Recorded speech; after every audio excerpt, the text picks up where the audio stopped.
Шебер киностудиясы ұсынады.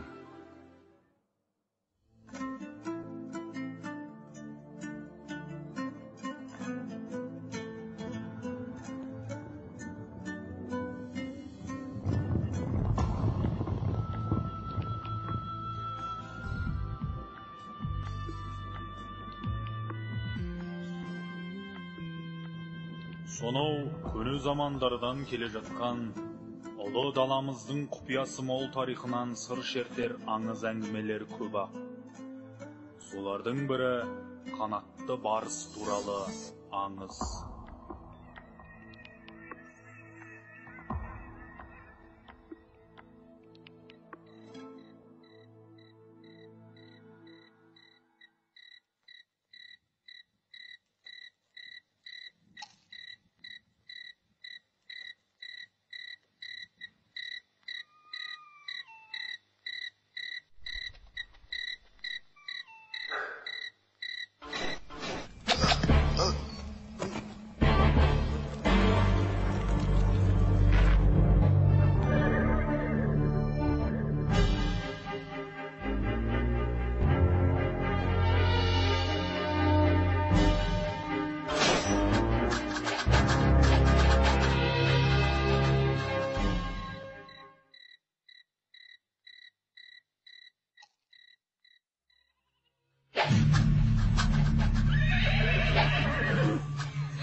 Baksan, show shop the show.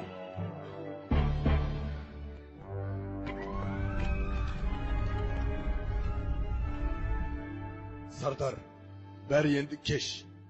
Oğlum sağan amanat. Tuyağımdı kutkar. Yer jetip jigit bolsa, kegimdi qaytar.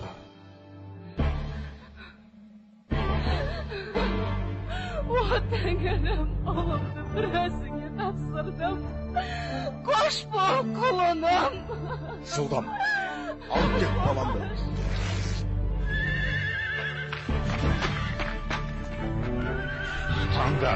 Tutanlar ana ittің күшігін. Koş bol sunkarım. Endi uluma serik bol.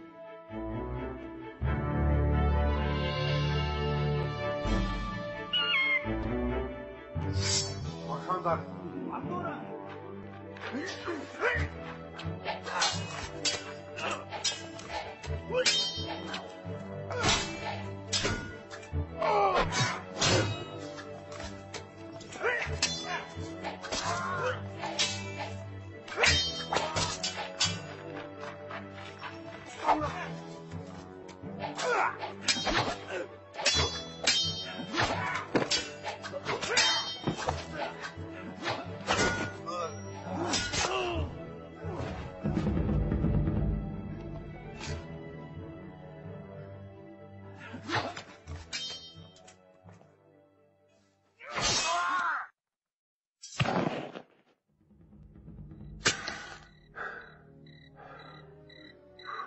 Kalay balam, aman mısın?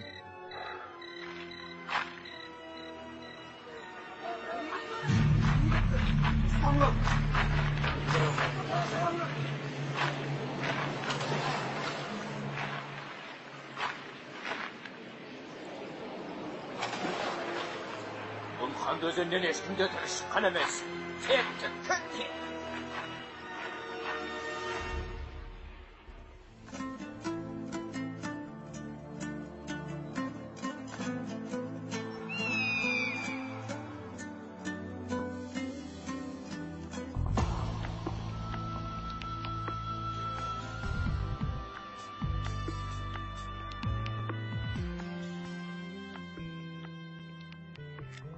Сардар аға, сіз маған менің барыс таңбалы бойтұмарым жайлы айтып беріңізші.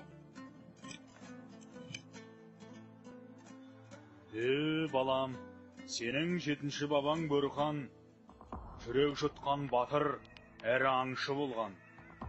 Күндердің бір күнінде Бөріхан Осы Шабағлы тауының басында арқара аулап жүріп, барыстың өңгөріне тап болады.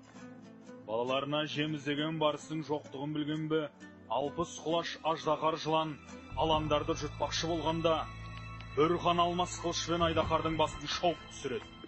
Сол кезде келіп үлгерген қанатты барысты көрген батыр да таңғалып қарап қалады. Аландарын құтқарып қалған батырға барыс тіл қатады. Ей адамзат, мен енді саған өмір бақи қарыздармын. Осы айдақар менің аландарымды жылда жалмап кетуші еді. Ата жауымды сен өлтіріп, ұрпағымды аман алып қалдың. Мен де сенің 7-ші ұрпағыңа дейін қызметіңе әзірмін. Басыңа қиын қыстау күн түссе, көмектесем де босы бойтұмарды сенің бабаңа табыс етеді. Міне Сауран, сен Бөрханның 7-ші ұрпағысың. Әкеңнің аманаты да менің мойнымда. Қанатты барыстан көмек сұрар кез келді. Бірақ сенің әлі қабырған қатпаған. Батыр болып өсемін десең, бүгіннен бастап өзіңді жауынгерлікке баулаймын. Мен де батыр болғым келеді.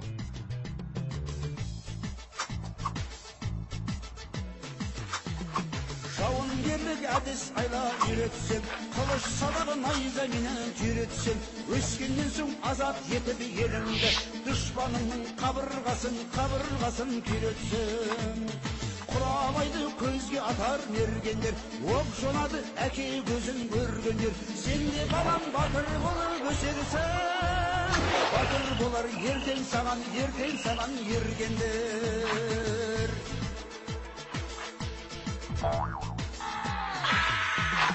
Әрқашанда сабырлы бол саспағын, басқа түскен қиындықтан қашпағын.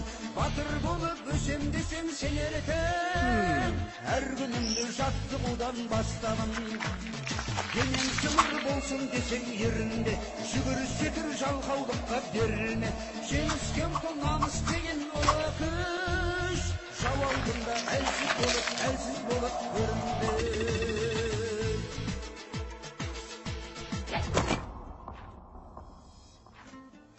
Міне Сауран, сенің қанатты барысқа барар уақытың келді. Тәңірім шарлықап, жолың болсын.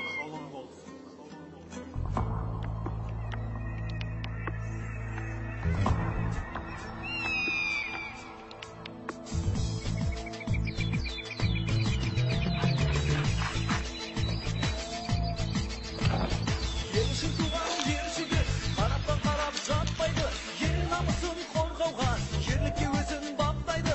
Туған жерді жауынан азат етіп босатты, ел сенімін ақтайды, ел сенімін ақтайды.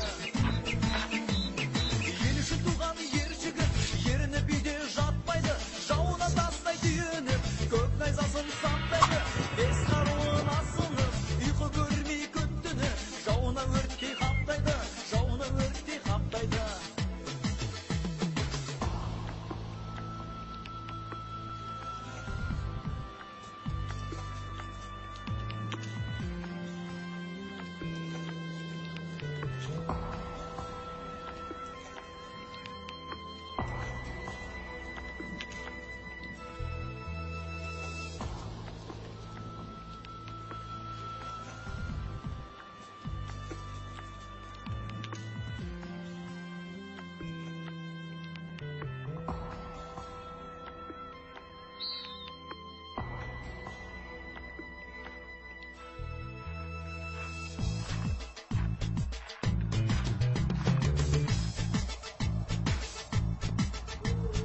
Ел үшін туған ер жігіт еш нәрседен қайтпайды, қабырғасын сөксе де отанын ешбір сатпайды.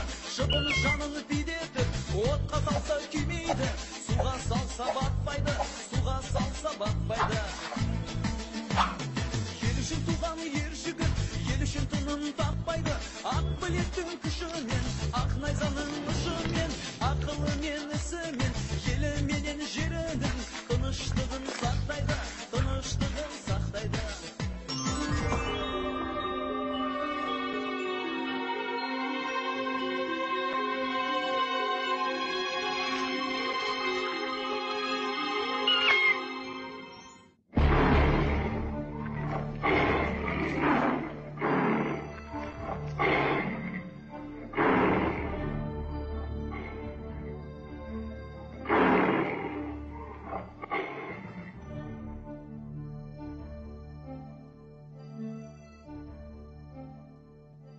Адам баласы,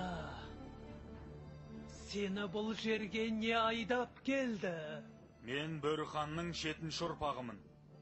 Есімім Сауран. Бабама берген уәдең бойынша келіп тұрмын. Иә, бабаңның алдында қарыздармын. Не мұқтаждығың бар, Сауран? Көмектессең, жау қолында кеткен елім мен жерімді азат етпекпін.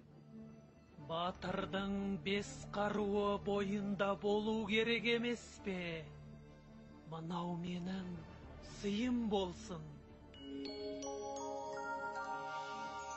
Міне, енді нағыз жауға шабар батыр болдың. Осы сәттен бастап, Сауран мен қанатты барыстың ел азаттығы жолындағы ұлы жорығы басталады. Ол өз алдына бір хикая.